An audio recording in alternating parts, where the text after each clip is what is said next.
Assalamualaikum warahmatullahi wabarakatuh. Perkenalkan, nama saya Muhammad Sekar Kananta dan kali ini saya akan menjelaskan mengenai PT Indobusiness International, di mana perusahaan ini lahir pada tahun 1997 hasil dari 3 merger. Dengan visi mereka itu adalah menjadi sebuah perusahaan otomotif terandal dan terpercaya di dalam negeri. Namun sebenarnya apa yang mereka tawarkan sebagai sebuah produk ataupun layanan mereka tawarkan? Nah, mereka itu melayani dari distribusi penjualan kendaraan, layanan pernah jual pembiayaan kendaraan, distribusi suku cadang ataupun spare part, lalu juga mereka melakukan perakitan ataupun manufaktur transportasi, jasa persewaan kendaraan, jasa pengurusan transportasi, hingga mereka melayani dari pendidikan non formal. Nah, namun sebenarnya jika kita bisa ingin melihat bagaimana kondisi mereka, kinerja mereka selama beberapa tahun ke belakang, kita bisa melihat dari rasio keuangan yang mereka miliki. Pertama dari rasio likuiditas. Kita bisa melihat bahwa secara likuiditas mereka mungkin memang meningkat, namun secara inventory yang mereka miliki, mereka mengalami penurunan. Dan hal ini tersaji detail ketika kita bisa melihat dari rasio activity atau efisiensi rasio yang mereka miliki, bahwa mereka menunjukkan belum bisa memaksimalkan kegiatan operasional yang mereka miliki. Secara capital structure yang mereka miliki, mereka lebih bergantung kepada hutang ataupun leverage. Nah, hal ini akan bisa menempatkan perusahaan pada resiko yang cukup tinggi. Nah, lalu walaupun mereka menempatkan perburuan mereka lebih kepada leverage, mereka tetap bisa secara konsisten menghasilkan profitabilitas yang selalu meningkat setiap tahunnya dari 2021 hingga 2023. Hal ini pun tergambar dari rasio valuasi yang mereka miliki, bahwa PE ratio selalu meningkat. Bahkan jika kita melihat dari market value added, mereka memiliki harga saham yang selalu meningkat. Hal ini sebagai kesimpulan bahwa mereka sebagai perusahaan bisa menghasilkan profitabilitas yang baik, namun tidak menutup kemungkinan mereka tetap memiliki posisi yang cukup berisiko karena mereka menempatkan diri mereka lebih kepada leverage. Oke, selanjutnya kita akan melakukan analisis internal dari PT Indobusiness International, di mana mereka memiliki skor IFA sebesar 3,763 dengan strength mereka diantara adalah reputasi mereka yang kuat, jaringan jalan luas, teknologi produksi yang cukup modern, lalu mereka memiliki hubungan yang baik dengan para supplier dan juga sumber daya manusia yang berkualitas. Dan untuk weakness mereka sendiri, mereka memiliki ketergantungan pada pemasok luar, dan juga mereka memiliki posisi persaingan ketat dalam industri otomotif, biaya produksi yang mungkin cukup tinggi, dan juga mereka memiliki terbatasnya inovasi dibandingkan dengan persaingan global. Dan terakhir, mereka terus tertekan dari regulasi emisi yang ketat. Nah, kita akan melihat lebih dalam mengenai analisis internal ini, di mana internal faktor analisis summary-nya kita dari sisi marketingnya itu adalah mereka sebenarnya berdasarkan menargetkan kepada seluruh umur. Cuman kita akan mengambil angka spesifiknya itu dari 18 sampai 60 tahun, baik itu kelas menengah maupun kelas yang menengah ke atas. Nah, lalu untuk mereka memiliki berbagai produk, dengan berbagai kegunaan, baik itu bisnis, gaya hidup, maupun pelayanan logistik yang mungkin diperlukan untuk perusahaan-perusahaan.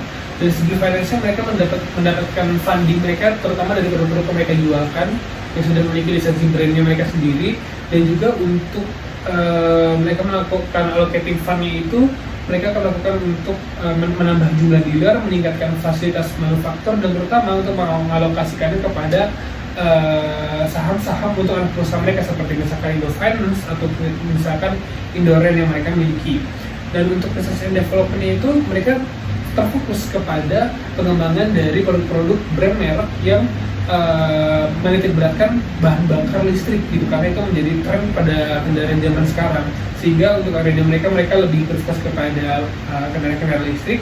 Dan untuk operation and logistiknya mereka menggunakan merek internasional untuk melakukan distribusinya, karena mereka hanya merakit desain yang sudah dibuat oleh brand-brand internasional seperti misalkan ada Audi itu dia akan mengirimkan desain dari sebuah kendaraan, dan PT Mobil akan merakit kendaraan itu dan akan mendistribusikannya kepada pasar di Indonesia.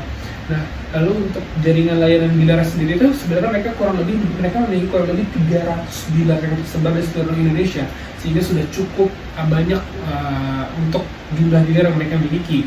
Nah, untuk human resource sendiri, mereka itu sebenarnya menjunjung tinggi kesetaraan gender, di mana hal ini tuh terbukti dari data pada tahun 2023 sebaik 20% karyawan dari PT Indomobil itu merupakan karyawan perempuan. Dan juga untuk sejauh ini dari tahun 2021 hingga 2023 mereka terbukti dapat bisa menurunkan angka kecelakaan kerja, yang dimana mereka itu menurunkan dari angka 77 menjadi 54 jumlah kecelakaan kerja. Nah, untuk primary resource sendiri, di primary area sendiri, di inbound logistik, mereka itu memiliki fasilitas manufaktur roda 2, roda 4 maupun kendaraan besar. Yang seperti yang saya bilang mengenai kasus dari si Audi. Jadi Audi mengirimkan desain dan juga nanti PT Indomobil akan melakukan perancangan. Dan juga untuk kegiatan operasionalnya itu mereka melakukan perancangan sudah saya sebutkan sebelumnya, dan mereka melakukan proses pendistribusian di outbound logistik melalui kurang lebih 300 dealer yang mereka miliki. Nah, untuk marketing and sales itu sebagai distributor dan operator, juga mereka memiliki merek sudah cukup terkenal seperti misalkan Suzuki, Nissan, Harley Davidson, dan juga beberapa brand-brand lainnya, dan itu menjadi suatu kekuatan bagi mereka.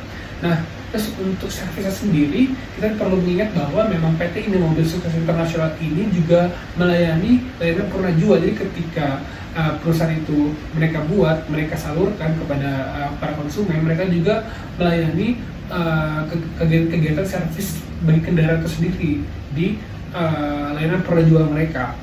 Nah, untuk supportingnya sendiri sebenarnya tidak ada yang terlalu berbeda, namun sangat menonjol di sini dan akan mempengaruhi beberapa kekuatan dia di kedepannya itu adalah bahwa dari procurement atau pengadaan mereka itu memang memiliki konsep untuk sourcing global, di mana mereka memanfaatkan kemitraan dengan kemitraan brand-brand global mereka untuk dapat melakukan pengadaan, baik itu pengadaan desain ataupun misalkan kerangka ataupun misalkan spare part yang memang spesifikasi sudah ditentukan oleh brand atau merek yang bersangkutan.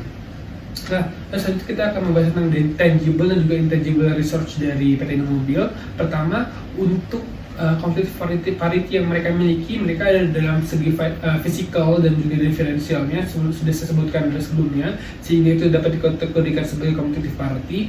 Dan juga untuk teknologi dan juga operasional itu termasuk pada temporary competitive advantage. Dan untuk intangible, mereka memiliki merek dan reputasi, hubungan dengan mitra, kinerja SDM, dan juga inovasi R&D yang benar-benar itu memang tidak bisa dilihat secara kasat mata, cuman itu memiliki beberapa advantage, baik itu sustainable, temporary competitive advantage, bahkan sampai kepada competitive advantage yang mereka miliki untuk beberapa jangka waktu ke depannya.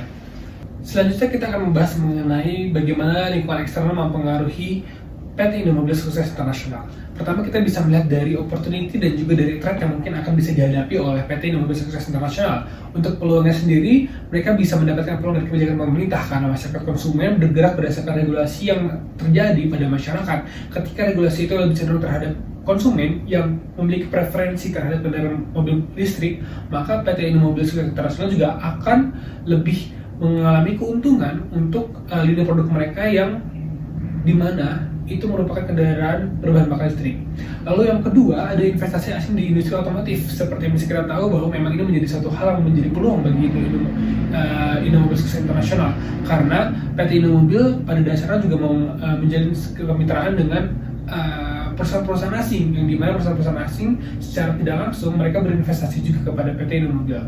Nah, yang ketiga, terdapat pertumbuhan kelas menengah. Pertumbuhan kelas menengah juga menjadi salah satu hal yang bisa mendorong untuk PT Indomobil Sukses Internasional bisa menjadi lebih berkembang lagi, karena ketika adanya lonjakan di kelas menengah, maka jangkauan pasar yang bisa dicakup oleh PT Indomobil juga menjadi semakin besar. Walaupun mungkin memang pada tahun ini, di tahun 2025 ini kelas menengah cenderung untuk mengalami penurunan, tapi analisis yang dilakukan ini analisis berdasarkan tahun 2021 hingga 2023.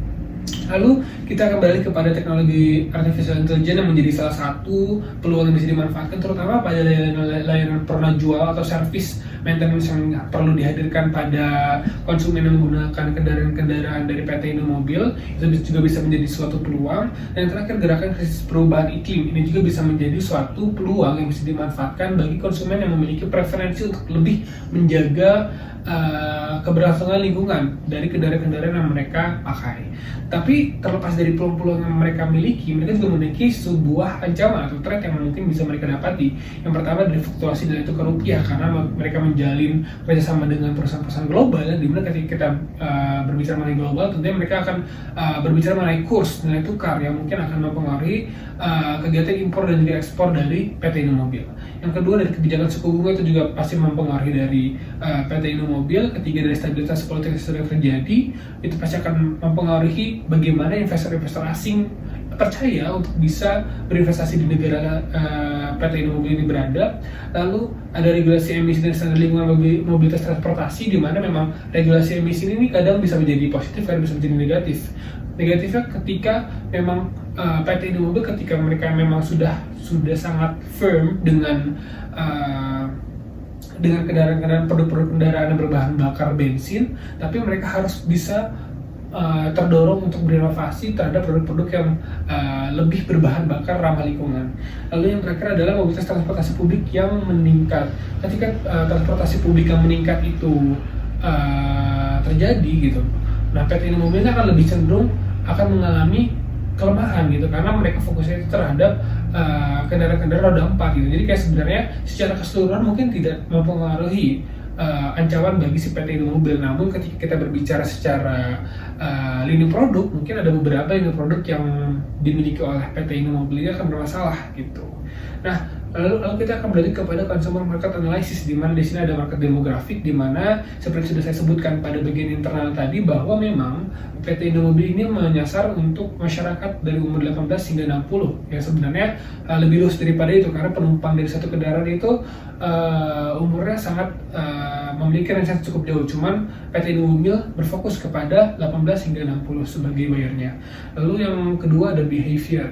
Dari behavior sendiri itu ada konsumen, dia akan mempertimbangkan pertama dari harga, dan juga mereka akan mempertimbangkan dari merek, dan terakhir dari layanan purna jual. Ketika layanan purna jual itu sulit untuk dijangkau, maka para konsumen juga akan berpikir dua kali untuk dapat membeli produk yang berasal dari PT Indomobil, karena ketika kita membeli kendaraan bukan hanya cuma kendaraan dan fungsionalitasnya doang, tapi kita juga berbicara mengenai bagaimana kendaraan ini harus di-maintenance selama kita memilikinya.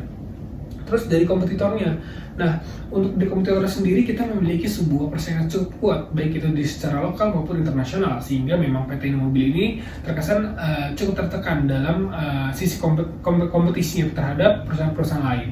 Dan juga terdapat fluktuasi harga bahan baku yang cukup berubah, karena di sini kita kan PT Indomobil juga memiliki kegiatan untuk merancang, untuk memanufakturisasi kendaraan-kendaraan. Ketika ada beberapa bahan yang memang dibutuhkan untuk merancang kendaraan gitu, dan bahan itu dibutuhkan dari asing, maka di sini akan cukup bisa mempengaruhi kompetisi PT Indomobil dengan perusahaan-perusahaan lain yang mereka memiliki bahan-bahan yang lebih available dibandingkan PT Indomobil.